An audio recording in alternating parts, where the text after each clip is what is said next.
ഡൽഹിയിൽ പ്രതിഷേധ സമരം നടത്തിയ പ്രതിപക്ഷ നേതാവ് രാഹുൽ ഗാന്ധിയെയും കോൺഗ്രസ് നേതാക്കളെയും അറസ്റ്റ് ചെയ്യുകയും പ്രതിഷേധ സമരത്തെ പോലീസിനെ ഉപയോഗിച്ച് അടിച്ചമർത്തുകയും ചെയ്ത കേന്ദ്ര സർക്കാർ നടപടികൾ പ്രതിഷേധിച്ച് കോൺഗ്രസ് കിടങ്ങൂർ മണ്ഡലം കമ്മിറ്റിയുടെ നേതൃത്വത്തിൽ പ്രതിഷേധ പ്രകടനം നടത്തി.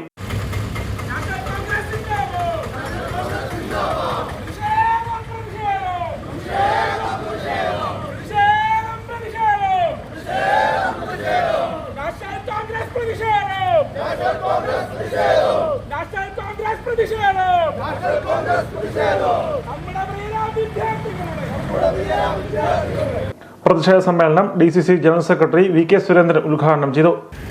രാജ്യത്തിന്റെ ഭാവി നിർണ്ണയിക്കേണ്ട, ഭാവിക്ക് ചുക്കാൻ പിടിക്കേണ്ട രാജ്യത്തെ യുവജനങ്ങളുടെ ഭാവി തല്ലി തകർത്തുകൊണ്ട്, അവരുടെ ഭാവിയെ തകർത്തുകൊണ്ട് മുന്നോട്ട് പോകുന്ന മോഡി സർക്കാർ, ആ നീറ്റ് പരീക്ഷയിലെ കൊള്ളക്കാരും ധർമ്മേന്ദ്ര പ്രധാൻ ഉൾപ്പെടെയുള്ള കേന്ദ്ര സർക്കാർ, കേന്ദ്രത്തിലെ മന്ത്രിമാരുൾപ്പെടെ കേന്ദ്രത്തെ നയിക്കുന്ന മോഡി സർക്കാരിനെ നയിക്കുന്ന വൻകിടക്കാർ ചൂതാട്ടം നടത്തുന്ന ഈ വിദ്യാഭ്യാസ മേഖല കഴിഞ്ഞ 12 വർഷക്കാലമായി വിദ്യാർത്ഥികളെ ഭാവി നശിപ്പിച്ചുകൊണ്ട് മുന്നോട്ട് പോകുന്ന മോഡി സർക്കാരിനെതിരെ രാജ്യമെമ്പാടും, രാജ്യത്തെ മുഴുവൻ മുക്കിലും മൂലയിൽ ശക്തമായ പ്രതിഷേധം ഈ ദിവസങ്ങളിൽ രമ്പുകയാണ്.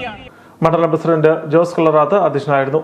Sijo Joseph, KM Radhakrishnan, Bobby Thomas, Kamalasan മൂലയിൽ, സതീഷ് ശ്രീനിലയം, അരുണാർ തുടങ്ങിയവർ പ്രസംഗിച്ചു.